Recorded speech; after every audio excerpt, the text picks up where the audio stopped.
properly. My grammar is a little weak. Okay, you can speak in Hindi or English. Okay. और তো আমাদের বংশের একজন বিদ্যমান ব্যক্তি ছিলেন, তার নাম হচ্ছে বলরাম পঞ্চানন। তিনি সংস্কৃত ব্যাকরণের প্রতিষ্ঠাতা। তো তিনি অনেক গ্রন্থ রচনা করেছিলেন। তো ইনি সেই সমস্ত গ্রন্থ এবং বলরাম পঞ্চাননের জীবনীর ওপরে রিসার্চ করছেন।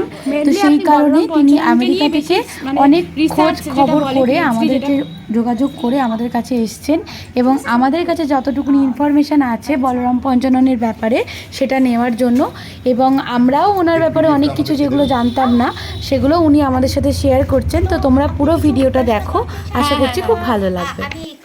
হ্যাঁ, তুমি প্রশ্নগুলো করো, তাহলে উনি বলবেন। আপনি কোথা থেকে এসেছেন এখন? मैं अभी मायापुर से आ रही हूँ, वहाँ मैं गेस्ट हाउस में रुकी हुई हूँ। अच्छा। और उससे पहले तो मैं अमेरिका से आई हूँ, जहाँ हार्वर्ड यूनिवर्सिटी में मैं संस्कृत व्याकरण के विषय में मैं PhD कर रही हूँ। तो इसलिए उसी शोध के लिए मैं यहाँ भी आई हूँ। আমাদের ব্যাপারটা আপনি কি করে জানতে পারলেন? মানে আমাদের পূর্বপুরুষের কথাটা, ফোর ফাদার্স। হ্যাঁ हाँ, तो मतलब मेरे शोध का गवेषणा का विषय संस्कृत व्याकरण का इतिहास है। और पहले मैंने शास्त्रीय डिग्री किया है और बलराम पंचानन जो श्री प्रबुद्ध प्रकाश व्याकरण के रचयिता, तो इस विषय में मैं शोध करना चाहती थी। और मुझे ये पता चला कि 18वीं शताब्दी में जो ब्रिटिश एक बहुत बड़े विद्वान थे कोलब्रुक, थॉमस H.T. कोलब्रुक, तो उनकी भी संस्कृत व्याकरण में बहुत रुचि थी और पाणिनि व्याकरण का उन्होंने एक प्रथम अंग्रेजी अनुवाद किया था। तो उसी समय उन्होंने बलराम पंचानन के व्याकरण के बारे में भी पता कर लिया। और जो उनके 3 व्याकरण ग्रंथ थे, एक प्रबोध प्रकाश व्याकरण और धातु प्रकाश और धातु प्रकाश टिप्पणी, एक 3 पोथी, ये 3 जो पांडुलिपि थे उन्होंने कॉपी कर दिया और अपने पास रखा कोलब्रुक ने। तो और व्याकरण इतिहास के विषय में उन्होंने जो ग्रंथ प्रकाशित किया कोलब्रुक ने, उसमें मैंने प्रबोध प्रकाश व्याकरण का उल्लेख दिया। हाँ, कि एक बलराम पंचानन एक व्याकरण था जो प्रबोध प्रकाश व्याकरण की रचना की है और उसमें शिव शक्ति के नाम व्याकरण संज्ञा के रूप में प्रयुक्त है, ये कोलब्रुक ने लिखा। उसके बाद 19वीं शताब्दी में जो Asiatic Society of Bengal Kolkata, वहाँ के जो राजा राजेंद्र लाल मित्र थे, वो फिर एशियाटिक सोसाइटी के प्रेसिडेंट भी बन गए ना। तो उन्होंने भी प्रबोध प्रकाश की एक पांडुलिपि, एक पोथी प्राप्त करके उसका उल्लेख किया है अपने संस्कृत मैन्युस्क्रिप्ट्स के कैटलॉग में। तो वहाँ थोड़ा पढ़ के ये बताया कि शिव शक्ति के नाम व्याकरण संज्ञा के रूप में प्रयुक्त है और एक मंगलाचरण श्लोक उस उल्लेख में दिया गया था। उसके बाद जो प्रसिद्ध व्याकरण थे, जैसे कोलकाता में गुरुपाद हालदार एक बहुत प्रसिद्ध व्याकरण थे, वो 1940-41 में उन्होंने आप you can speak in English ना, मैं स्मरण करबो व्याकरणेर इतिहास इस नाम से एक पुस्तक उन्होंने प्रकाशित किया, गुरुपाद हालदार, व्याकरण शास्त्रीय इतिहास, मुझे लग रहा था व्याकरण दर्शनीय इतिहास, ये नाम था। तो हाँ, टाइटल था किताब का व्याकरण दर्शनीय इतिहास। तो उसमें भी प्रबोध प्रकाश व्याकरण का उल्लेख आया, बस थोड़ा सा।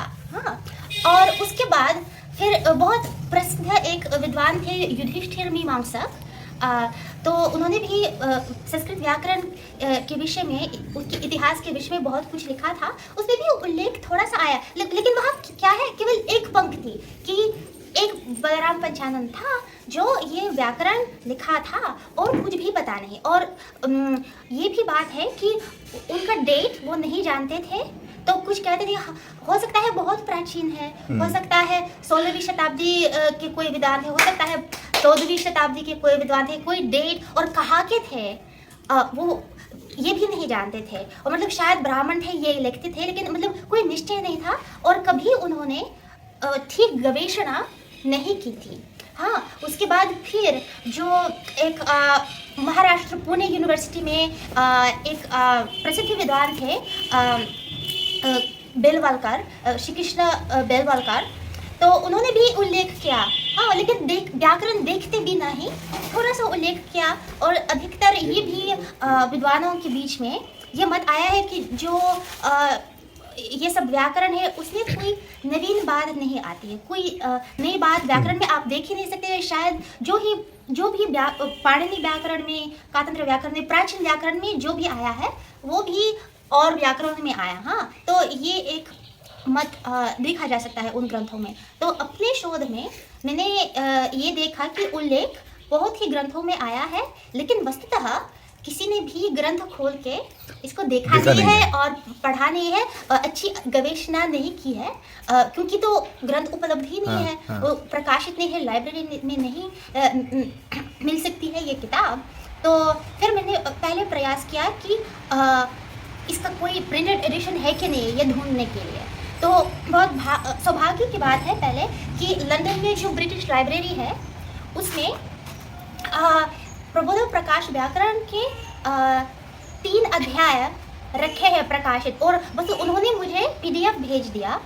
और वस्तुतः ये वही PDF जो आप भी देख रहे हैं, ये 1911 ईस्वी में श्री देवी प्रसन्न स्मृति भूषण द्वारा संशोधित और प्रकाशित एक प्रबोध प्रकाश का अंश है।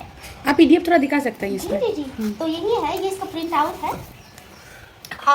तो ये स्वयं देवी प्रसन्न स्मृति भूषण के द्वारा संशोधित प्रबोध प्रकाश व्याकरण 1911 में पब्लिश किया गया था कोलकाता में।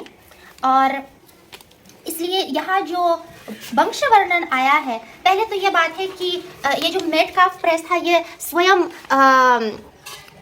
बलराम पंचानन के वंशधर के ही एक प्रेस था। अच्छा। हाँ, तो इसके द्वारा ही वो कई पुस्तकों का प्रकाशन करते थे।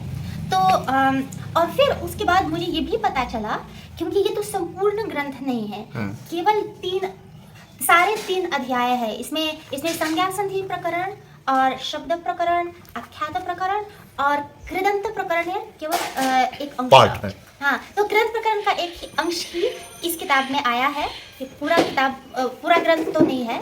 तो इसे फिर मैं और ढूंढने लगी कहीं पूरे व्याकरण की पांडुलिपि मिले या नहीं। तो इसलिए फिर मुझे पता चला कि ब्रिटिश लाइब्रेरी में एक पांडुलिपि है, कोलकाता में भी मुझे पता चला एशियाटिक सोसाइटी में एक पांडुलिपि है। तो फिर उसको देखने के लिए मैं यहाँ कोलकाता में आ गई, और मेरी बहुत भी आशा थी कि हो सकता है इनके वंशधर कहीं होंगे कोलकाता में, लेकिन मैं नहीं जानती थी कहाँ होंगे, कैसे उसको ढूंढ सकती हूँ। सिर्फ मेरे पास तो यही एक एड्रेस था, हाँ, वो 76 बलराम दे स्ट्रीट। तो मैं गई कोलकाता में, जहाँ ये एड्रेस मेटकाफ प्रेस का एड्रेस था, मैं गई, कि वहाँ कुछ लोग नहीं जानते थे कौन बलराम पंचानन, उनका क्या परिवार था, क्या लिखा था, कब प्रेस था, कुछ भी पता नहीं था। तो तब तो मैंने निराशा अनुभव की है कि शायद कुछ मिलेगा ही नहीं, कुछ पता ही नहीं कर सकते हैं। लेकिन फिर ये जो यहाँ वंश वर्णन है, ये मैं अनुमान करती हूँ कि शायद स्वयं देवी प्रसन्न स्मृति भूषण द्वारा संभवतः ये एक विरचित वंश वर्णन है, क्योंकि संस्कृत श्लोक है और उनका बांग्ला अनुवाद दिया गया है। तो इसमें लिखा है कि बिल्व पुष्करिणी ग्राम में, हाँ, कि बिल्व पुष्करिणी ग्राम में श्री बलराम पंचानन रहते थे, ये इसमें लिखा है। तो फिर मैंने सोचा यदि 200 साल पहले उनकी हवेली, इनका घर बिल्व पुष्करिणी में था, घर ये वहाँ था, तो शायद हो सकता है आज भी होगा। तो फिर मैंने देखा बिल्व पुष्करिणी आज का नाम क्या होगा, ये तो बिल्वपुर। हाँ, तो इसी तरह मैंने अनुमान करके यहाँ फिर आने का एक निश्चय किया, और मैं आ गई। किसी को भी नहीं जानती थी, पहले गोपाल जी मंदिर आ गई, फिर शिव जी मंदिर के बारे में तो नहीं जानती थी। मैं वहाँ पता कर रही थी, जो पुजारी लोग थे, कि बलराम पंचानन के बारे में कुछ जानते हैं या नहीं है। तो अधिक लोग बोलते थे हम कुछ नहीं जानते हैं, कहाँ है, कौन है। लेकिन फिर एक महिला वहाँ मंदिर के पास मिली, और उन्होंने महाराज जी का नंबर दिया है, जो स्वतंत्र भट्टाचार्य है, उनका नंबर दिया। फिर हम लोगों का संपर्क हो गया, और इसी तरह आज भी मैं यहाँ आई हूँ। फिर 2019 में जो पहले बार हम मिले थे, उसके बाद तो हमारा संपर्क रहा, और उस बार भी उन्होंने बताया कि दुर्गा पूजा के समय तो सभी लोग एक साथ आते हैं, तो इसलिए उस समय तो मैं अक्टूबर के अंत में नहीं उनके साथ तो मैं नवंबर में मिल पाई केवल, तो इसलिए उन्होंने कहा भविष्य में यदि आओ तो दुर्गा पूजा के समय ही आओ, तो इसलिए मैं इस খুব साल ভালো यहाँ করেছেন, आई। খুব ভালো খুব করেছেন। ভালো করেছেন, আমাদেরও খুব ভালো লাগলো আপনার সাথে পরিচয় হয়ে। তা আপনার অরিজিনাল দেশ কোথায় সেটা যদি আমাদেরকে একটু বলেন। हाँ हाँ मेरा मूल देश है उज़्बेकिस्तान। हाँ আমার বাড়ি উজবেকিস্তানে, তার রাজধানীতে আছে, তার রাজধানী তাশকেন্ট। তাশকেন্ট।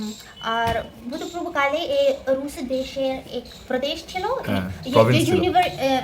সোভিয়েত ইউনিয়ন যে হ্যাঁ, দেশ ছিল সোভিয়েত তার ইউনিয়ন, হ্যাঁ, এক হ্যাঁ। প্রদেশ ছিল, কিন্তু হ্যাঁ। এখন এক স্বতন্ত্র দেশ। একদম একদম। হ্যাঁ, তো তাশকেন্টে আমার মূল বাড়ি। আছে। হ্যাঁ, তা আপনি আমাদেরকে খুঁজেও পেলেন, হ্যাঁ আমাদের সাথে পরিচয়, আমাদেরও খুব ভালো লাগলো আপনাকে পেয়ে।